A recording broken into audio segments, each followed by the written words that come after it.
ராமனின் பிறப்பு கதை ஒரு சாதாரண மகிழ்ச்சியுடன் தொடங்கவில்லை. அது ஒரு மௌனத்துடன் தொடங்குகிறது. ஆனால் அந்த மௌனம் சாதாரணமானதல்ல.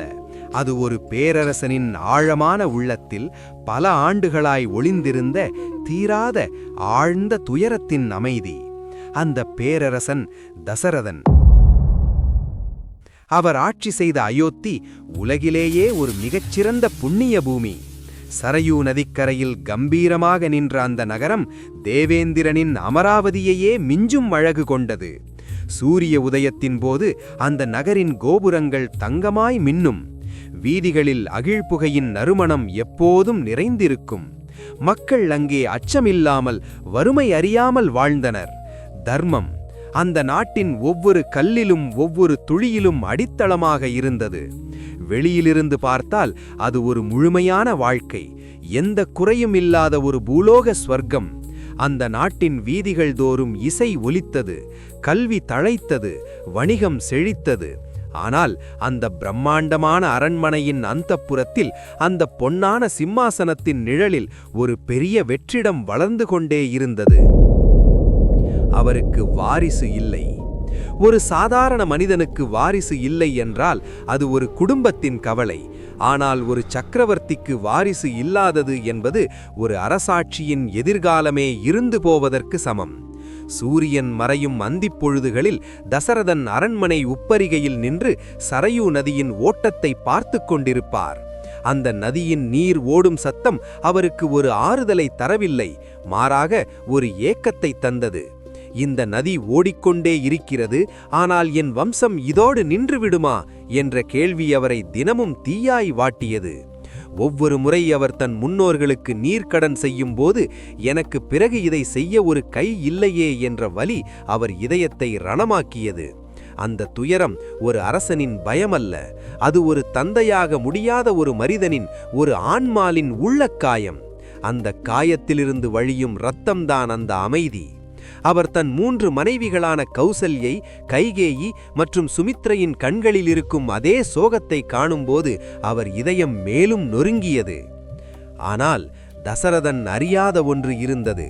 அவர் அனுபவித்துக் கொண்டிருந்த இந்த தனிமை, இந்த துயரம் என்றுபோதும் வீணானதல்ல.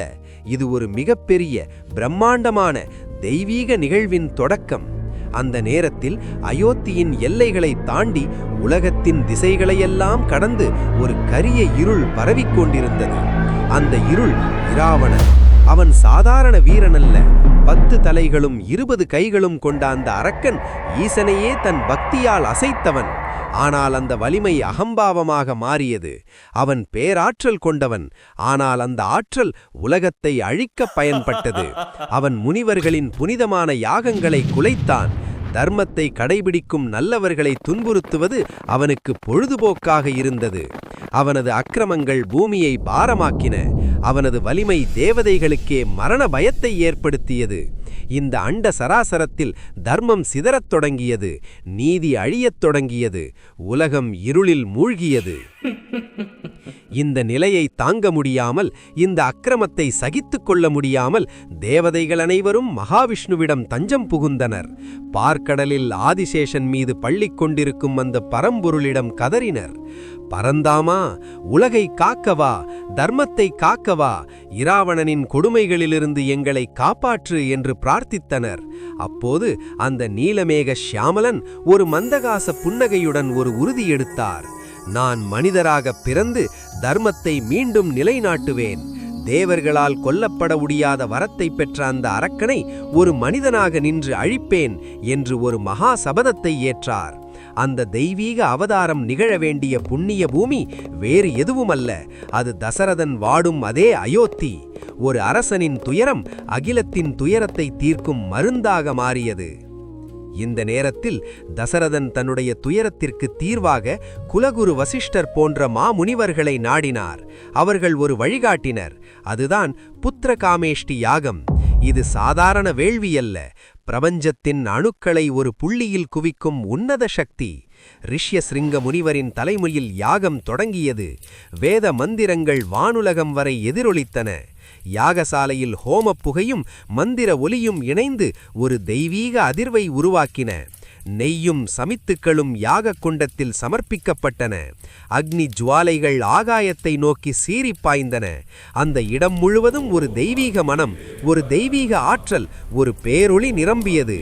அயோத்தி நகரமே மூச்சடக்கி பார்த்து கொண்டிருந்தது. அந்த யாகத்தீயில் மக்களின் பிரார்த்தனைகளும் கலந்திருந்தன. நாட்கள் கடந்தன. அந்த யாகத்தின் உச்சக்கட்டத்தில் ஒரு அதிசயம் நடந்தது.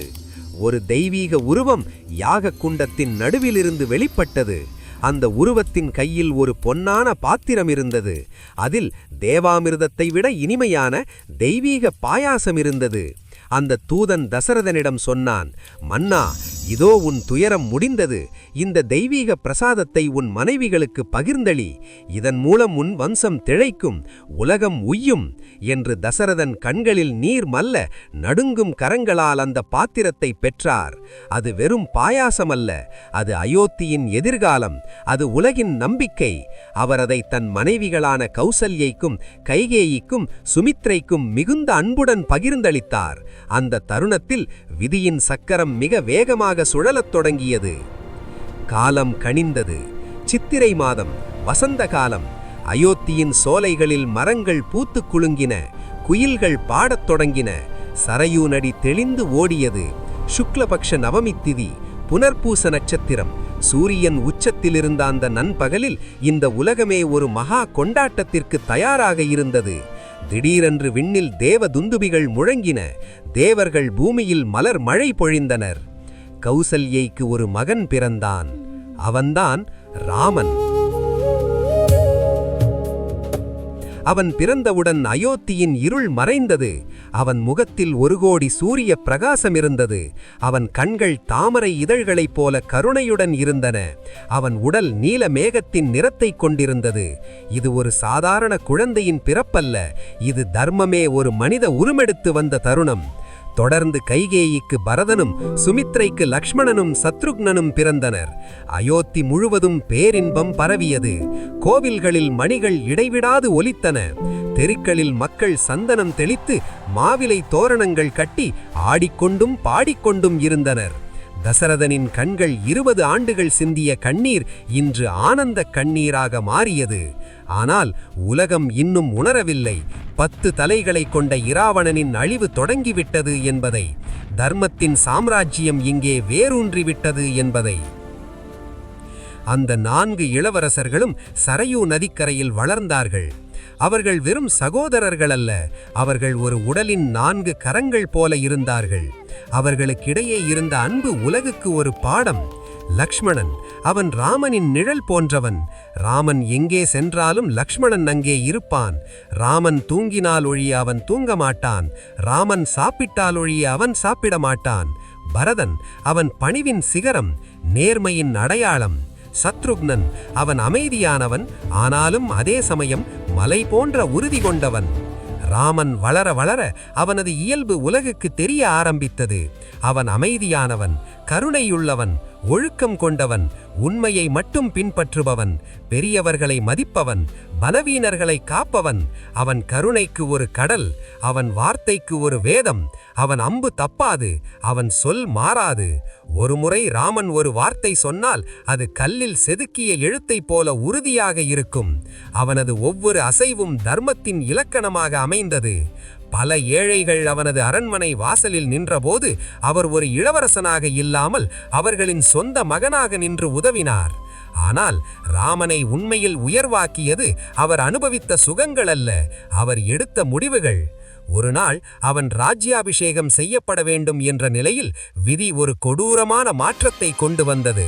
ஒரு பழைய வாக்குறுதியின் பேரால், ஒரு சிற்றன்னையின் ஆசையினால் அவன் அரியணையை விட்டு கொடுத்து 14 ஆண்டுகள் வனவாசம் செல்ல வேண்டும் என்று கூறப்பட்டது. அந்த செய்தி கேட்ட அயோத்தி மக்கள் கதறினர். தசரதன் நிலைகுலைந்தார். ஒரு சாதாரண மனிதன் இருந்தால் கோபம் கொண்டிருப்பான், எதிர்த்திருப்பான், சிம்மாசனத்திற்காக போராடியிருப்பான். என் தந்தை எனக்கு தந்ததை என்னிடமிருந்து பறிக்க யாருக்கு உரிமை இருக்கிறது என்று கேட்டிருப்பான். ஆனால் ராமன் அதை உடனே ஏற்றுக்கொண்டான். அவன் முகத்தில் ஒரு சிறு கோடு கூட மாறவில்லை. பட்டாபிஷேகம் என்ற செய்தியை கேட்டபோது இருந்த அதே புன்னகை இப்போது வனவாசம் என்ற செய்தி கேட்டபோதும் இருந்தது. அவன் சொன்னான், தந்தை சொல் மிக்க மந்திரமில்லை. தர்மத்தை காக்க இந்த அரியணையை துறப்பது எனக்கு மகிழ்ச்சியே. என் தந்தை கொடுத்த வாக்கை காப்பாற்ற நான் எதையும் தியாகம் செய்ய தயார் என்றான். அவன் அந்த அரியணையை தியாகம் செய்துவிட்டு மர உரி தரித்து காட்டிற்கு புறப்பட்ட அந்த நொடியில் அவன் ஒரு சாதாரண இளவரசனிலிருந்து மரியாதை புருஷோத்தமன் என உயர்ந்தான். வனவாசம் என்பது ராமனுக்கு ஒரு தண்டனை அல்ல, அது அவனது அவதாரத்தின் நோக்கம் நிறைவேறும் காலம். காட்டில் அவன் சாதாரண மனிதனாக பல சிரமங்களை சந்தித்தான். முட்கள் நிறைந்த பாதையில் நடந்தான், காய்கனிகளை உண்டான், சீதையை பிரிந்து துயரத்தில் வாடினான். அந்த துயரம் அவன் மனித அவதாரத்தின் ஒரு பகுதி. அவன் ஒரு கடவுளாக இருந்து கொண்டு மாயையினால் எதையும் செய்யவில்லை. மாறாக ஒரு மனிதன் தன் வாழ்க்கையில் படும் அத்தனை துன்பங்களையும் அனுபவித்து அந்த துன்பங்களுக்கு நடுவே தர்மத்தை எப்படி காக்க வேண்டும் என்று காட்டினான். பின்னர் அவனுடன் சேர்ந்து உதவ வந்தான் ஆஞ்சநேயன். அந்த மாருதியின் பக்தி அடவிட முடியாதது. ராமனுக்கும் அனுமனுக்கும் இருந்த அந்த பிணைப்பு அர்ப்பணிப்பின் உச்சம். அனுமன் ராமனின் நாமத்தைச் சொல்லியே கடலையும் தாண்டினான். இறுதியில் ராமன் இராவணனை எதிர்த்து பெரும் போர் புரிந்தான்.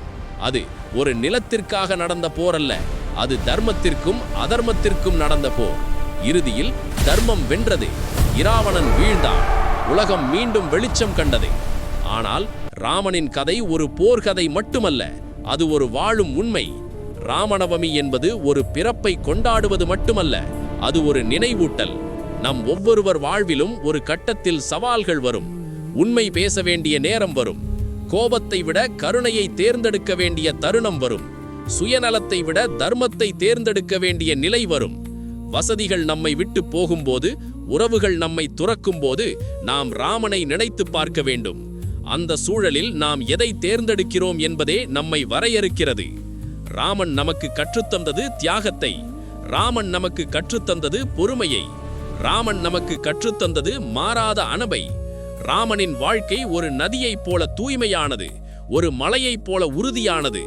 அந்த வாழ்க்கை நமக்கு சொல்லும் செய்தி ஒன்றுதான்: நீ எதுவாக இருந்தாலும் தர்மத்தை மட்டும் கைவிடாதே. ஏனெனில் ராமன் பிறந்தது ஆயிரக்கணக்கான ஆண்டுகளுக்கு முன்பு அயோத்தியில் மட்டுமல்ல. ஒவ்வொரு முறையும் நாம் உண்மையை தேர்ந்தெடுத்தால், ஒவ்வொரு முறையும் நாம் மற்றவருக்கு தீங்கு செய்யாமல் நல்லதை செய்தால், ஒவ்வொரு முறையும் நாம் தர்மத்தை காப்பாற்றினால் ராமன் மீண்டும் பிறக்கிறார். அயோத்தியில் அல்ல, நம்முள். அந்த தர்மத்தின் ஒளி நம் ஒவ்வொருவர் இதயத்திலும் பிரகாசிக்கட்டும். ராமனின் திருநாமம் எப்போதும் நம் உதடுகளில் இருக்கட்டும். அவனது வாழ்க்கை நம் பாதையை வழிநடத்தட்டும். ஜெய் ஸ்ரீராம்.